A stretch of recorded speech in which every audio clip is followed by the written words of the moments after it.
I About had 5 years. somebody say to me, "What point during your marriage did you think that maybe you made a mistake?" And I said, "About 6 months after I got married." Yeah. I was married for 15 years. Yeah. And I didn't really actually know that I wanted out of the marriage at the time, but it was the first thing that threw up an alarm bell going, I'm not really sure if this is what I thought I signed up for. And it Exactly. has nothing to do with anyone else except for what was going on inside of me. Yep. It was totally about what was going on inside of me.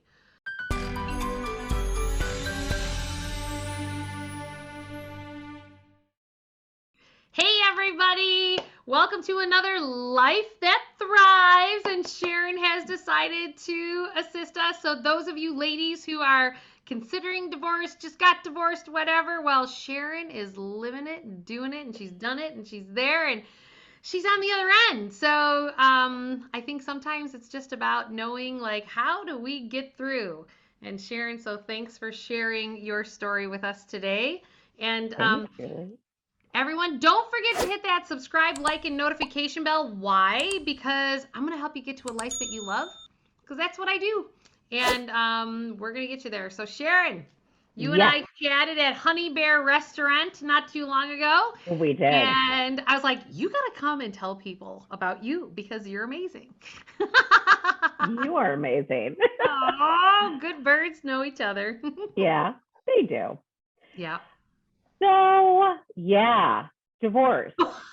Nobody goes into a marriage planning to get divorced, right? Nobody plans Negative it. ghostwriter. Not at all. No. And so it's daunting. It is daunting. It is scary.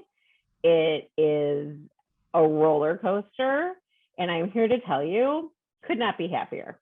Could not be happier that I made that decision. Seriously. And honestly, my ex is happier too. Like, I love to listen to podcasts and read lots of books and all these things. And, some people are with you for a season and some people are with you for a lifetime. And you get to the point where you tried and you can't try anymore.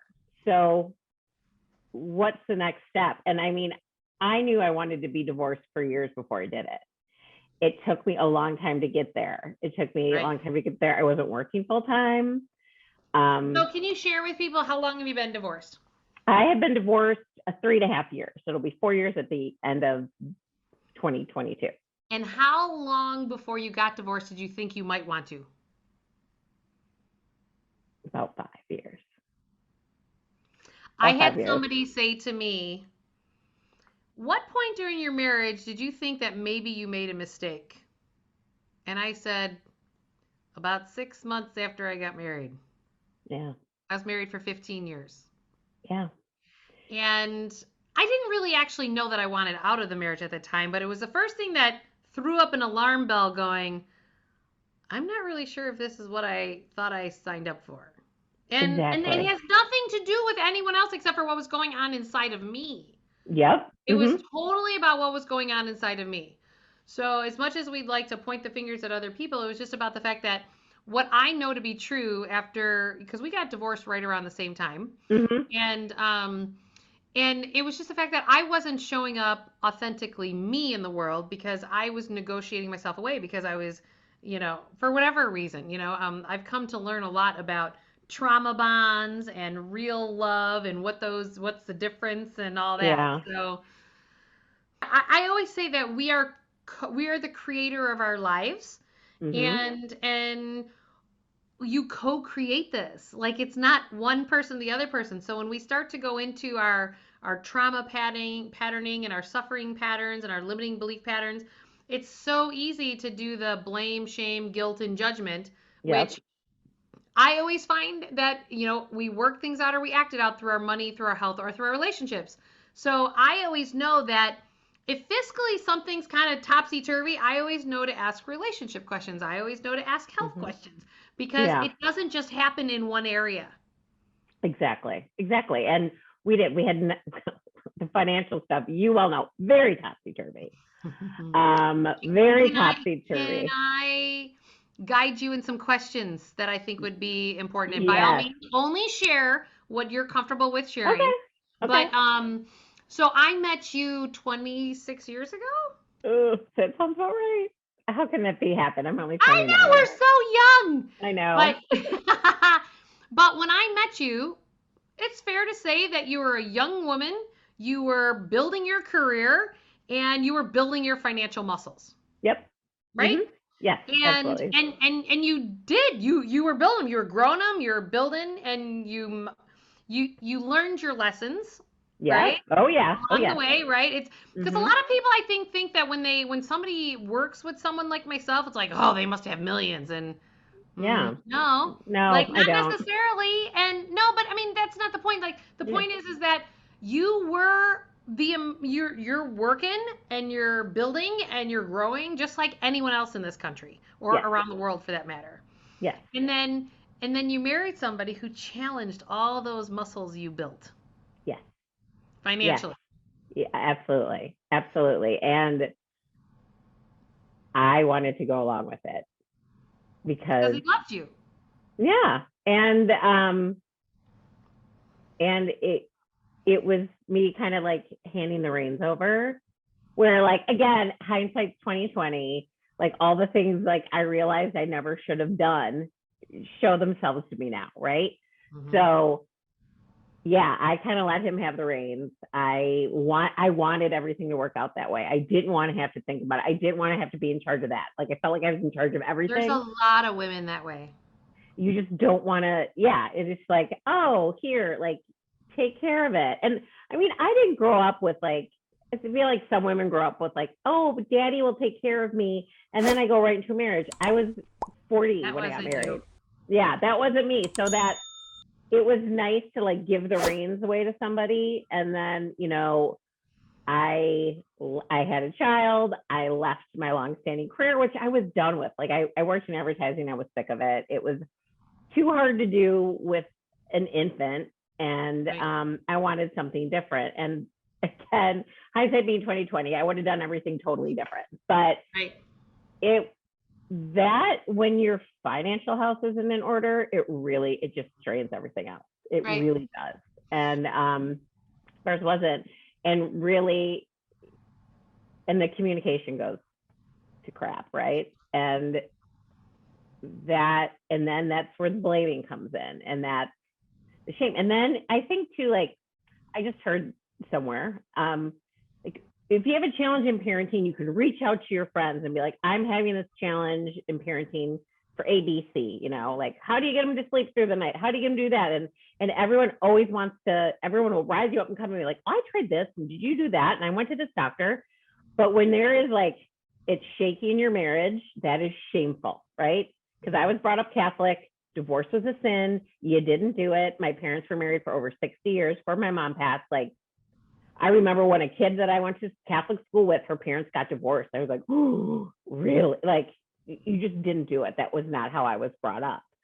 So there's the shame in that admitting that you're Right. not happy, and the sense of failure. Like, I have failed. And Yeah. it's awful. It's awful, right? And I think once you switch that mindset with it's not a failure, it's just done, right? Well, even though you think it's falling apart, it's really actually falling together. When we start to realize that our when we go to anxiety or fear, we try to control or we withdraw or we try to entrain other people to do it our way or we what else will we do? We'll people please. We'll try to fix it. Those are all the ways when we are uncomfortable with something. We so do not want to feel those feelings Mm-hmm. that we go to some of those modes, and which is why I ask people to take a step back and take a pause Yep. and say, let's just breathe through this for a minute and let's figure what that next step is, Yeah. Yeah. and just go from there, right? And that helps to create the space for like you could have wound up being like, yeah, there's no way in hell I want this townhome area. Like you could have been Yep. like, yeah, no thanks, but you became more grounded in your decision Mm-hmm. and then move forward.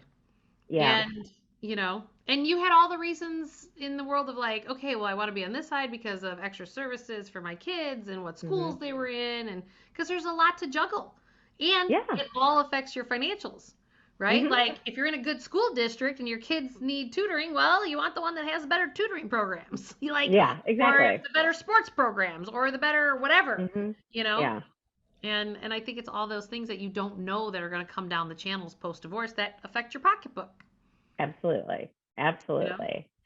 Um, yeah. Is And there any advice that you would give those people who are on this cusp or they're already there? Like any sage words of advice before we go? I would say trust your gut. As you said, our bodies are smarter than our minds. You're gonna know in your gut if it's the right thing to do. Yeah. And I had a friend of mine like, why is your divorce taking so long? Because it took us a while to get divorced because we had financial stuff to work through. And your divorce is on your timeline. Hmm. Um, you take the time that you need, um, and don't forget to take care of yourself first. And I promise you, it's going to be better. I don't know a single person, a single woman who is divorced who's like, oh, if Right. only. I mean, you might feel that way at first. I mean, like I said, nobody goes into a marriage wanting to get divorced, but Nobody. you are So stronger true. than you think, and you ultimately will be happier. And Yep. then what's meant for you is going to come for you, right? Yes. And just And remember that even if it seems like it's falling apart, it's really falling together. it is. It is. So true. Sharon, thank you for sharing your story, honey. Thanks for having me. And everyone, don't forget to hit that subscribe, like, and notification bell because we're going to get you to a life that you absolutely love. Talk to you guys soon. Bye.